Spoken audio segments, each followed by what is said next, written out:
With engineers still scrambling to control the massive oil spill off the Gulf Coast, President Obama faces a dilemma of environmental and political proportions. On Wednesday, the White House released a blog detailing the timeline of the spill from the doomed oil rig and Mr. Obama's response time.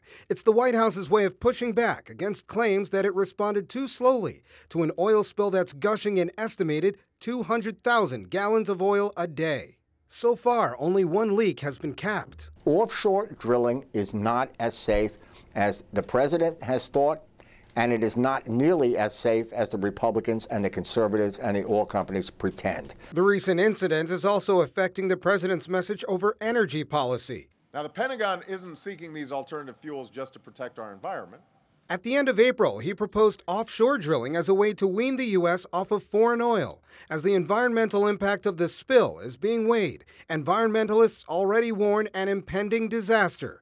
Others say it's still too early to tell. As long as it stays at sea, it won't be devastating. There's more oil that seeps out of natural seeps every year than it's going to seep out of this. So as long as it stays at sea, if it hits land, and if it significantly hits land, then it could be devastating. There's no question about that. But one thing is for certain, the massive oil spill has already halted oil production across the country, and the industry's future will need to be reevaluated. With offshore drilling believed to be one of the safest methods for fuel delivery, that's now in question, as well as other offshore drilling prospects.